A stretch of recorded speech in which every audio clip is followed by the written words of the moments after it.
So I'm a sex therapist, and I've been in practice for almost 20 years. And I find the work to be draining. And I also am a musician, and in my work as a sex therapist, I've also written books, and I have a documentary film, and that kind of stuff is actually a lot more exciting for me than the actual working with clients one-on-one. Right. But I still do enjoy working with clients. I get a lot of my content and information for the books and my life, from working with clients. But I just can't do like a full week of that. And so about 6-7 years ago, I transitioned into growing a group practice. So I began hiring other therapists to work under me. So I just train them, and then they actually do the majority of the direct client one-on-one work. So that's kind of, and then alongside that, the entire time I've always been playing music. So I've been writing and playing and doing a lot of that kind of stuff. I find it to be really fun. But it's not like a career, like a financial career. All of that to say, what's coming up for me now is I'm working with a coach to help me create a group coaching business, so that I can do the work that I do with clients in a group setting. So in like a group coaching setting. So I'm transitioning. I already have one group coaching program. I launched that in 2022, and I launched that without any marketing, and it kind of like grew on its own, just because I have a reputation in the industry. That program kind of took off really easily. But I think I would like to do something working with the general public, because that program trains people that are interested in being like sexology coaches or intimacy coaches. And so I started this program with this coach. And initially what we were working on was they created like my funnel, like this beautiful funnel and everything. And but the program that I was selling was a program to help couples with intimacy and desire. And I think as I'm promoting and marketing and creating content around that, I'm just like, that isn't what I want to do anymore. That doesn't align with me. The couples that I see, I do work with a handful of clients. They're all, the desire is certainly one of the issues, but they're all like exploring non-monogamy. So the work that I do, I feel like isn't like this, almost feels like cookie cutter sex therapy that this funnel and webinar has me kind of marketing. And so I'm really trying to like figure out, like, first of all, do I even want to create a coaching program if I don't really working one-on-one with clients? Number one. And number two, if I do, what is it going to be? Is it going to be like, do I need to niche down a little bit more? I'm just trying to find my true voice in all of this, basically. Yeah. And then I'll add another piece. Of course, there's the music and the writing. I have another book coming out this year. I have been a published author before, and I have my second traditionally published book coming out. And part of me feels like, am I going to like pigeonhole myself in this career forever? So all of these questions are just kind of like floating through my head, and I'm just trying to like get some clarity around it. Totally. Yeah. Thanks for sharing. That's so cool. It sounds like you've had a really cool career and some really cool interests. Thanks.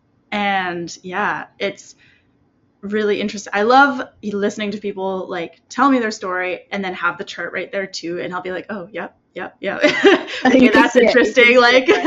Yeah. So, I mean, the first thing that is coming to mind is that as you were talking about, I'm not really loving the one-on-one stuff. Mm-hmm. I'm noticing that so there's something that is kind of floating around in the astrology world called the business houses, which is the ruler of the second house, the ruler of the sixth house, and the ruler of the 10th house.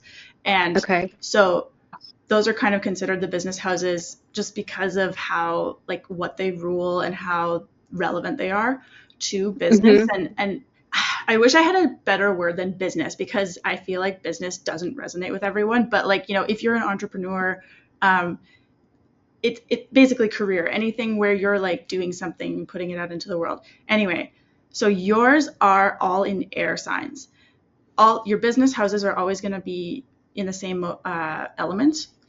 So Okay. you have your second house in Libra, you have your sixth house in Aquarius, and I'm using the equal house system, by the way. That's the one that typically I find resonates the best. So if you were using whole sign, then you would only have Libra in your second house, right? Instead of having Libra and Scorpio.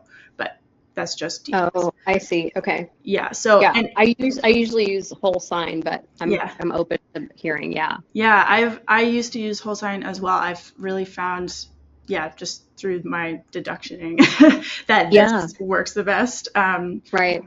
Yeah. So anyway, so you have air business houses, and you also have an air midheaven, because you have that Gemini midheaven, right? Mm-hmm. And it's possible to have business houses in one element and then have your midheaven somewhere else. So we know that air is going to be pretty important for you here. Mm-hmm.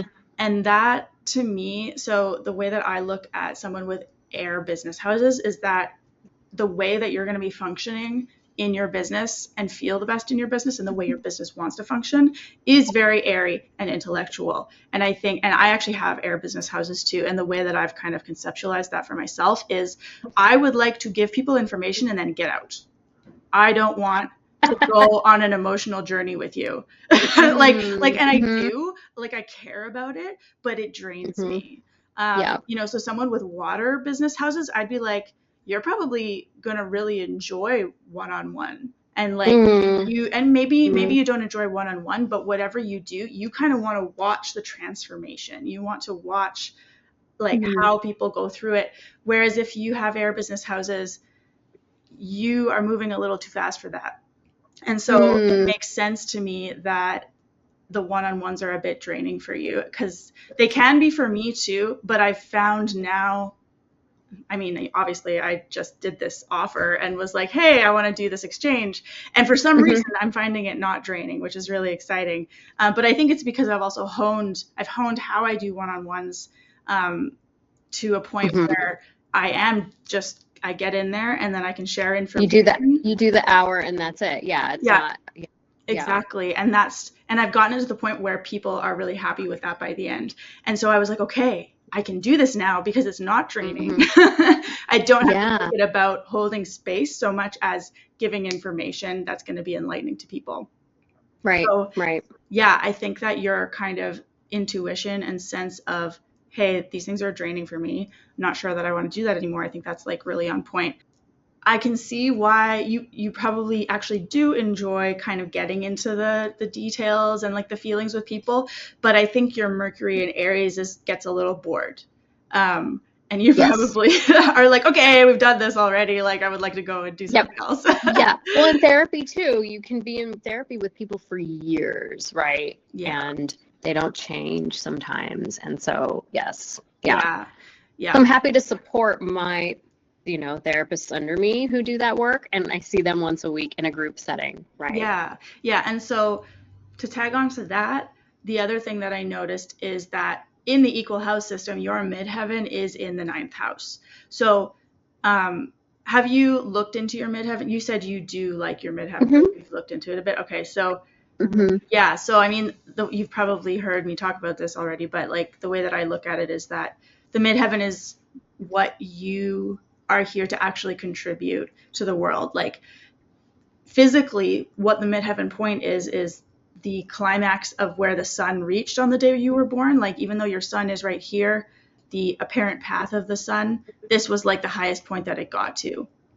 And so if you think about, okay, when the sun's at its highest, the rays of the sun can reach the most like people and plants and whatever. So this is the point in your chart where you're able to reach the most people and influence the world the most.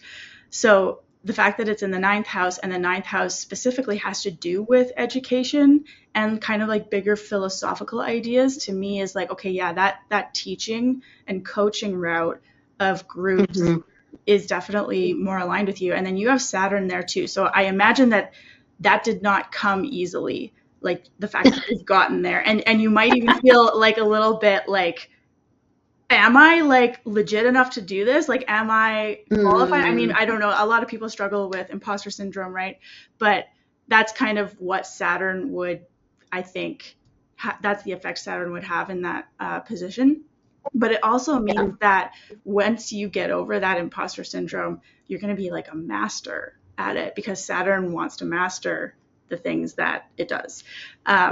So that's Saturn Midheaven conjunction there to me is like, yeah, you are going to be a really good teacher. And I think like doing those groups and doing the things that don't drain you, and then somehow bringing teaching into it is going to be a really good direction for you. Yeah. How's that sitting so far? It is. I mean, it's exactly what I do. I teach. Both at my practice, I hire pre-licensed therapists, and I supervise them. And then in my group coaching program, the one that I launched in 2022, it's all, mostly video content. And then I do a quarterly live training where I teach on a specific topic. The imposter syndrome in this career doesn't show up. Nice. It's interesting because it shows up in the music, I think, a lot, and like other areas, but I think in this industry, I mean, maybe a little bit. I think with the coaching, as I shift into coaching, because I'm creating a brand new program now, not for students of sexology, but actual clients. I don't know if it's imposter syndrome so much as a fear that I'm going to be pigeonholed in something. Right. Yeah. And Gemini is like, do not pigeonhole me. Yeah. Gemini wants to like explore one pigeonhole and then explore another pigeonhole and not be like or rabbit hole or whatever. So and it's just so interesting to me, like that you're a sex therapist and you've got this Venus Mars conjunction. And then you've got like your Sun and Chiron in Aries in the 8th house, which has to do with sex in certain ways. And that's really cool. And then your North Node. So have you looked into your North Node at all? I think it's in Leo, right? Or Aquarius? It's Aquarius. Your South Node's in Leo. But so it's in this house system. It's in the 5th house, which is to me the house of like you and your creativity and your playfulness. And it's very much like your identity. And so the North Node is kind of more of a spiritual trajectory that it's kind of like the lessons that you want to learn. And it seems like in your case, it's kind of fairly disconnected. Oh, actually, it's trining your midheaven, but it's not like, it seems like it's not weighing in too heavily into your like career area. So to me, that's like, okay, the music and all of that kind of stuff, that is something that your soul is here to do.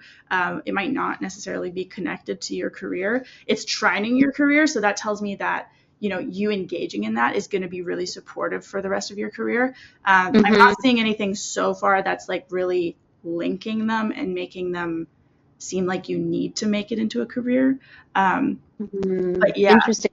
Yeah, I definitely feel like doing the creative stuff informs my work in a certain way, but it doesn't feel like if I ever wanted to make it my career, I could. Right. Yeah. I think you're, feeling that accurately based on what I'm seeing here. So, yeah. I mean, we might come across something else that is, but yeah, that's not the sense that I'm getting. And, like you ultimately, you know what's best for you. And this chart is just reflecting things you already know about yourself. So, right. yeah, so this is just confirmation, right? So yeah, I guess talk to me a little bit more about like the niching down, and you don't want to Yeah. be pigeonholed. Um, so what are kind of like the options, I guess? Do you feel like you have to continue doing one-on-ones and doing coaching, or do you feel like you could Mhm. just go and do the group coaching, and I lean into want that? to, like, I Okay. really, really want to Wow. just Yeah. leave and do the group coaching. Part of the system that they're having me do, and I feel like the last couple days, I've turned a corner a little bit. Mm-hmm. Because like up until this week, like all of last week and the week before, I was traveling and I was like, okay, I'm not gonna, like, they have me running ads. So I was like, I'm not gonna run ads, and I'm just gonna like listen to my intuition and hear what it says. And my intuition was like, don't do this, right? Hmm. Because one of the things they have me do is the initial call is like a 30-minute to 45-minute call with the client. Mm. But Right. it's the only time that you do a call, a one-on-one. It's kind of like, and I think after just even hearing you talking about like how you kind of feel the same burnout experience, Mm-hmm. but you're able to do these just one-offs. Yeah. Like, I think seeing it from that perspective is, and I did a one call this morning and I felt rejuvenated by it almost, Yeah. right? Like I really truly felt like I was excited to hear this person's story, and I gave them a couple of tidbits of information. Like they didn't buy the program, but I certainly felt like it was a good enough conversation that like they're going to go away and they're not going to have any of my content or anything. Like they could potentially then now be interested and buy the program. It might not be this month, it might be 6 months down the road or whatever. But like I think I turned a corner this week in the sense that like that was holding me back from wanting to do this. Like I have to get on the phone with these people and like talk to them before enrolling them. Mm. But once they're enrolled, they're enrolled. Yeah. And then it's just delivering it in a group format, Mm-hmm. which I think I'm excited to do, and I'm really want to do, I think. Yeah. But I have never done it. Right. So is that kind of the main block, that it's just this new thing and Yeah. you feel Yeah, like, so maybe that is the imposter syndrome. Like I've done it with students, right. right? I do lots of trainings for people that are aspiring, sex therapists, or even just aspiring therapists, Mm-hmm. or aspiring intimacy coaches. But for clients, I've never done it in a group setting. Right. This, For clients, you mean, when you say clients, you mean Yeah. like, okay, that's the like therapy clients who are getting Yes. therapy versus people who are learning how to be a therapist. Yes. Okay. Yeah. And you Yeah. want to transform your practice so that you're teaching students and also clients in group Yes. context. Okay. Yeah. Just wanted to make sure I had that clear. Yeah. I mean, so looking even just looking at your 10th house and your 9th house versus your 7th house, there's way more going on up here in this like bigger picture public part of your chart. And there's really not much going on, particularly in Pisces. Like there's nothing in the one-on-one. Right. And that, yeah, like that just kind of, Pisces is still your 7th house, and Pisces is still going to be how you interact with other people, or how you appear to other people, or how you see other people. But there's not much focus in your chart being like, this is a really important area of your life. Instead, you've got Mars, the planet of energy and drive and passion. You've got Venus, the planet of like pleasure and love and excitement and just like beauty. And then you've got your midheaven, your point of like purpose.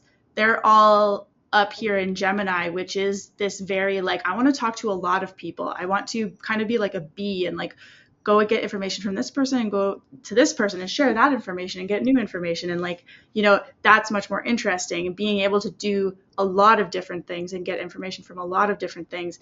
And then you've got Saturn there. So you have the potential to like master that. And I think that maybe it's, that hesitancy to go that direction is maybe Saturn a little bit, it's reflected by Saturn. Just being like, cautious. Yeah. Like you need to make sure you do it perfectly, like all of these things, but you don't, right? And I mean, in some ways that will help you make sure that when you do it, it's going to be really good. You just don't want to let it push you so far into caution that you end up not doing it at all. Right. Yeah, it's funny. That's so funny that you say that, because I keep doing this. All right, I'm gonna just take a break, and then I get really into it. And the thing, I think part of it is like when I get into it, I'm like this. I'm like, because I'm doing a lot of writing. I have to do a lot of writing around first the content that I'm creating, the ads, the news. Like there's ads, there's newsletters, and then there's the actual program itself. So there's so much writing happening right now, and I'm just like this. Plus I'm also running the practice and trying to do all my other stuff on the side that I do too. So I just feel like when I say yes to this, it like hijacks my life. Right. When you say yes to the coaching thing? Yeah. Okay. Yeah, it hijacks your life. Okay. Well, I think to clarify, I think it's because I'm learning a lot too. Yeah. I'm learning a whole new like system on how to, launch and, create this product and totally talk to my audience and whatnot. Yeah. And once you are familiar with it, it will become way more automatic, and it won't hijack your life quite so much. But and I'm in the program for a full year, so I literally started I think it was actually December 30th that I started, and so I have a full, I've just basically barely finishing the first quarter in this program, so I have another 3 to go. Okay, that's cool. Yeah, I will also point out that your moon in Taurus is also in the ninth house. And to me, the moon, I find that the moon is such a good indicator of like compatibility and your day-to-day life, and like what makes you feel safe and nurtured. And like your moon is in the ninth house, right? So I have a feeling, do you find that when you're in those coaching contexts that you're just like, yeah, this feels like my natural habitat almost. And you feel maybe like it comes really naturally. Yeah, totally. Yeah, totally. Okay. I have an interesting thing happen too in my other coaching program. I don't teach the actual, it's all of my content, and I do a quarterly live training, and I'm hosting a retreat in 2 weeks. And when I show up for the live trainings, or like randomly show up to the coaching call, and I'll like post it in the Facebook group, it like so many people come, and on a weekly basis, when I have 2 other people, Kelly and Wayne, when they're running it, they'll get their regulars, there's like a handful, 5, 6, 7 people. But when I do it, like 17, 18, 20 people show up. And it feels really good. And so I also know that these people are really here to learn from me. And so sometimes I'm like, gosh, maybe I should be running all the coaching calls, but I've set it up this way for now, so we're just going to keep it. But, I mean, that's a really good sign. Yeah. So, yeah. That's cool. I want to dive like a little bit. I just want to explore your Midheaven axis a little bit, because I find that a lot of the really juicy stuff comes out there. So, so the Gemini Midheaven, what I find with those people is that often there is, with your Sagittarius, I see there's a tendency to have a little bit of that like dogmatic way of thinking that Sagittarius has, right?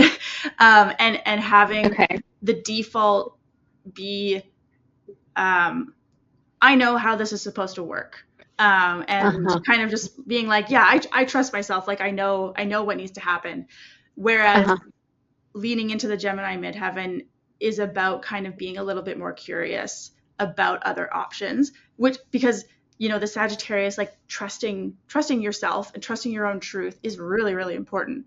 But I find for Gemini midheaven individuals, everything starts to really click when they realize, oh, I could like ask this person their perspective and get that input.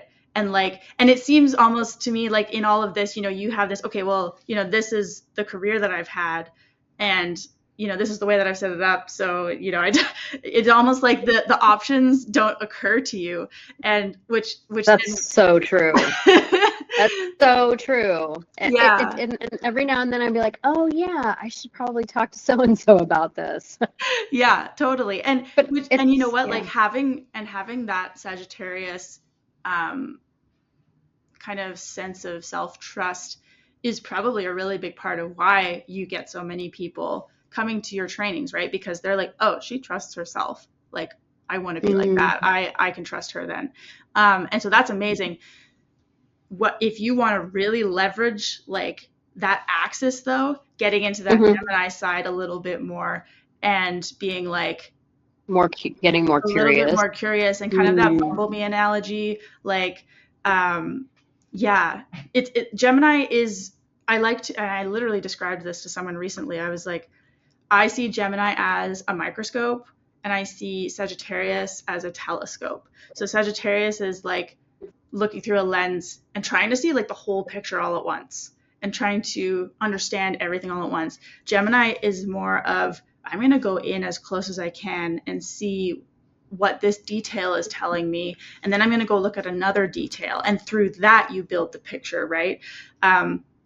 So if you can think about how in your practice and in your life, you can start looking for those details and kind of zeroing into that microscope perspective more, be a really interesting thing to apply to your business and see if that helps you see the options more readily, right? Because it really sounds like you've got everything like set up, you're on the right track. Literally all that needs to happen is for you to be like, oh yeah, it's okay for me to change this, and it's okay for me to do this differently. And I mean, your chart absolutely supports you doing that. I will just say, like, you've got so much like really good, helpful energy up in that Gemini part of your chart, which is very much about communication. And then you've also got the teaching aspect there.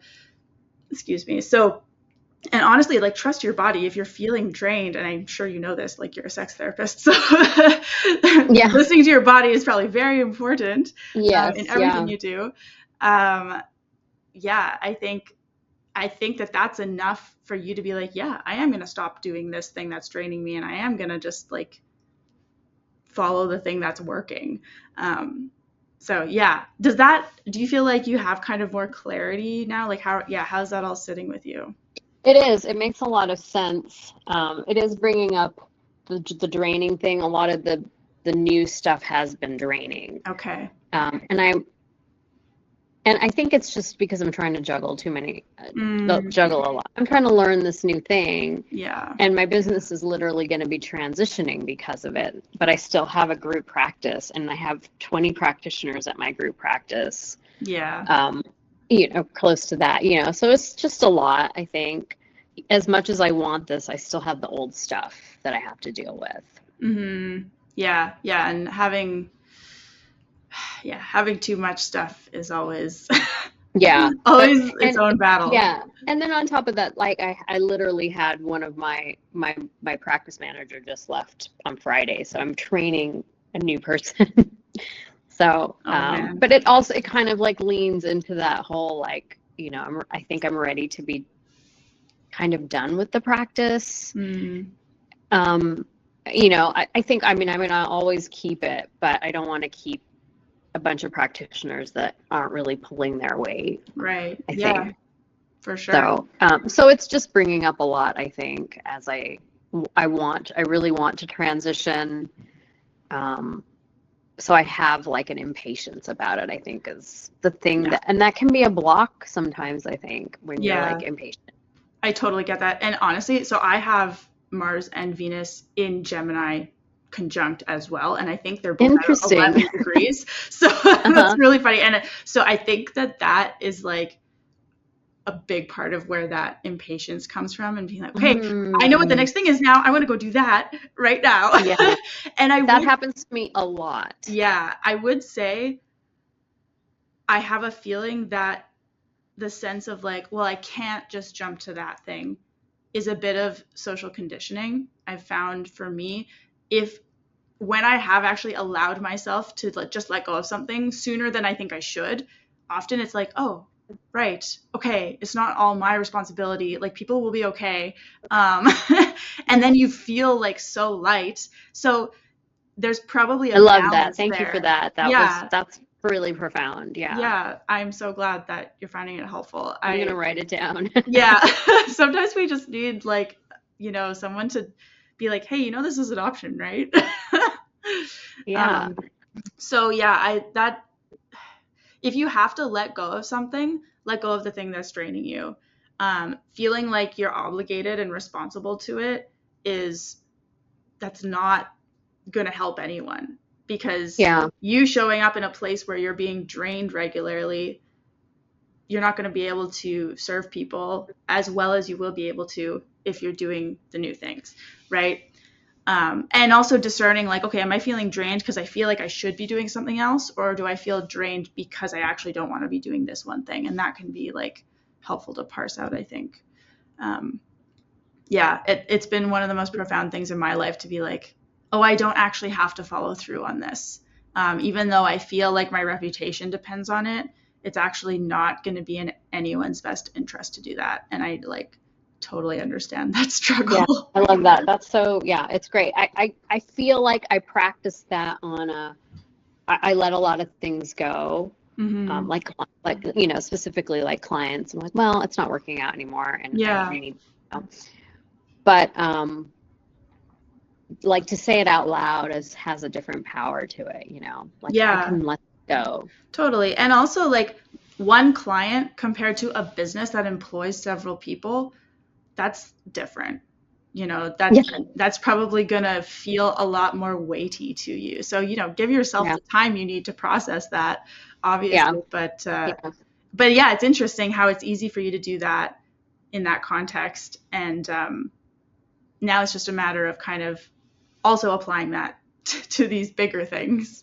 Yeah. No, I'm excited. I feel a lot more. I don't know if it's because of what solar eclipse that's happening, but I definitely felt there was a shift this week, and I felt lighter about it. I made a decision about the niche. Like I was niching down a little bit more within couples, and that's felt good. And I think doing this transition is feeling a little bit smoother right now.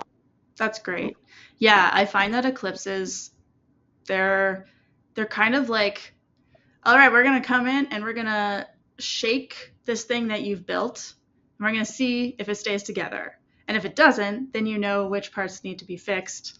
And so if you have already built that structuring, like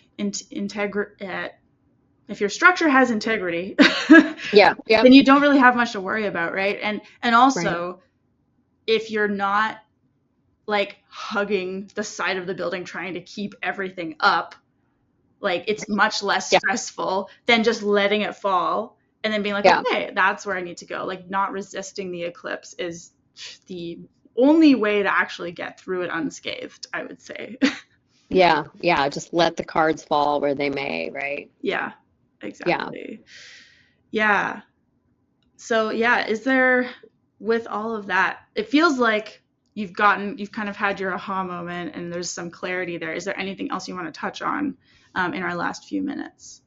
I think that's everything. I guess just like as I'm niching down, one of the things is there's just a couple of elements. The thing about my work is, even though I've been a sex therapist, which may sound like a niche, I've been sort of a generalist. Right. Yeah. Right. Like sometimes I work with people that have desire issues. Sometimes I work with couples that want to open up.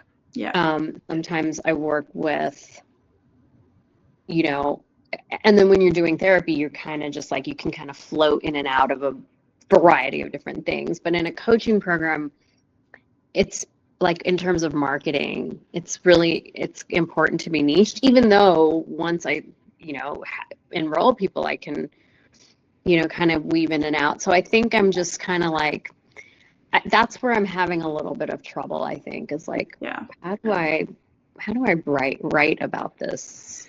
Yeah. I think it's just a matter of exploring and experimenting. Yeah. I know that struggle. It's something that I would like to tell people is you've got this like cloud of all this information in your head, and it's really good information, but it's in a cloud, and people can't get up to it unless you provide them with a way to get to it. And so choosing one thing and building a ladder that is that one thing is the only way for them to get up to the rest of the cloud.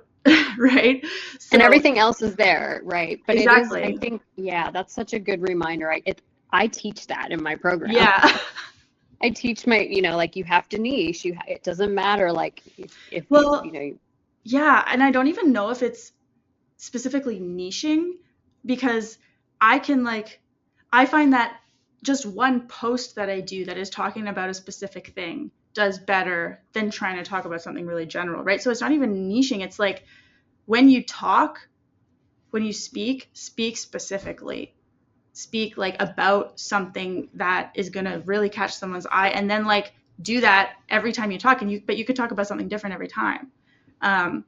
So and especially right. since you have all of that Gemini and you have Mercury in Aries, which is going to be more of like a direct, fast communicator, like let yourself kind of throw things out there.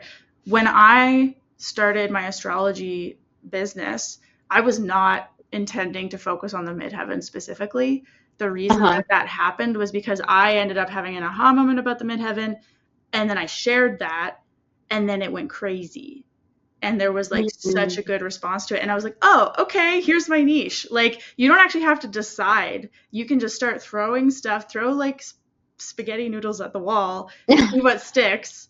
And then you're like, oh, there's my niche. And I think that that's probably one of the biggest things that blocks people, is that you actually won't really know what your niche is until you have experimented and tried a bunch of stuff. And you don't have to know exactly what it is in order to experiment. So yeah, the best thing I ever did for myself was Simone Soule's garbage post challenge, which is like post 100 pieces of content in 30 days, just like whatever comes to your mind. It totally opened up like my ability to show up, and took away that fear of like, okay, well, I need to like craft this in a way that's going to attract people's attention. And it's like, what's the most likely to go viral, which never works. And then now I just vomit information into the void of social media, and 1 in 10 goes viral. It's like, okay, cool. Yeah, that's so interesting. The things that have been getting a lot more traction lately are, one of the things that I teach in my program for intimacy coaches is how to get over imposter syndrome and focusing on creativity. And those posts seem to be doing really well. And so I'm like creating this program for my sex therapy, but maybe what I need to think about is like, maybe I can incorporate that into marketing for the program I'm creating. That just throws a whole other like wrench into it, but it's true. Like that's what seems to be doing well, and that's what also seems to be inspiring me. Like that's the content that's inspiring me right now. Yeah, follow that. Everything that I've ever done that has worked out and like made me happy has been because I was like following my heart. Yeah. And not following the shoulds, and I think we hear that like that message over and over again in society, and it kind of sounds cliche and cheesy, but I think it's there and so ubiquitous because it's actually true. So yeah, trust that. I would trust that, and let it be easy too. Like it doesn't have to be the most difficult. It doesn't have to be the one that's going to be the most work. I've like specifically been designing my business to be like, okay, what is actually going to be doable for me? What's going to require, what is going to allow me to deliver good content and services with the least amount of like extra effort. And I think, because I absolutely come from that perspective of like, well, if I didn't work really hard and get super burnt out, then it's probably not like worthwhile, which is not true at all. And the more that I let it be easy, the more people are responding, and the better so it's true. going. It's crazy. Like, yeah. So because what is meant for you is going to happen. Exactly. Right? Yeah. Yeah. And like, yeah, it's so crazy how simple it is, but it's like we get so conditioned to think that we have to do this really, really hard stuff. And like, it is hard. Like, I've been spending hours and hours responding to emails being like, yes, I'll do a reading with you, or sorry, I can't do a reading with you, or whatever. Like, it's a lot of work, but my motivation to do that is so different because I'm following, like, I actually have motivation to do it, and I don't leave it being like, oh my gosh, I hate this, you know? Yeah. If you did, then you would know that it was something that you weren't supposed to be doing. Exactly. Obviously, right. Yeah. Yeah, it's profound. I've experienced that a lot. When I was first starting out in my career, I like got invited to host my own podcast, and I spent all this money, and I signed up with this company, and it was the worst thing ever. But from that, I took my podcast onto like this free platform, and I just did whatever I wanted, and interviewed two of my friends, and they're lesbians, and we did this episode on lesbian sex, and it was like the most popular episode ever. And then one of those girls was like, we should just do, we should start making videos. And that's when I started my YouTube channel, and it just was so easy and fun. Yet I had spent so much money on this like podcast thing that was so hard. And the easy fun thing was how I grew my business. Like, it grew so much during that time because I was on YouTube and doing actual videos where people could hear me talking about the stuff. So it was, it's such a reminder that like it doesn't have to be hard, but sometimes you do have to throw spaghetti on the wall, and that can be frustrating, right? But you got to do it, I guess, to find the thing, because they always open doors. Yep, exactly. So yeah, I guess I'm in a phase of throwing spaghetti on the wall and seeing what sticks. Well, and I think you have a lot of noodles stuck to the wall already. And I think maybe you're just trying to get some of the ones that fell to stick still. Maybe. I think that's true. I gotta go where they're sticking. Yeah, because it doesn't really sound to me like you're at a loss of things to do. It sounds like you have way too many noodles. Yeah, maybe. I love this analogy. Yeah. But yeah, no, this has been super helpful. Thank you so much. I'm so happy to hear that, and thank you so much. Thanks for taking the time. Yeah, my pleasure. I'm definitely going to check out your social media because it sounds like you do some really cool stuff. Cool. Yeah, I went to your Instagram, but I think I must follow you on TikTok also. TikTok, things get so lost. It's a little. It's not as like profile based. It's more interest based. But yeah, and I haven't been posting as much on TikTok lately. But it's crazy how on TikTok, like, stuff that I did a year ago is still circulating. I know. TikTok's pretty crazy, pretty amazing. I kind of like it, but I know it gets a bad rap. Yeah, I like it too, honestly. And I think that's like that Venus-Mars conjunction way up on the top of your chart in Gemini. Yeah, it's just easy. It's just like you have an idea, you just slap it up on TikTok. It's so easy. Exactly. And I love that. Yeah. Yeah. Okay. Well, cool. Thank you, Mo. It was really nice to meet you. Yeah, nice to meet you too. I appreciate all the information, and good luck with everything. And I hope, this is helpful for you too. Thank you so much. I think it will be. All right. Take care. You too. Bye. Bye.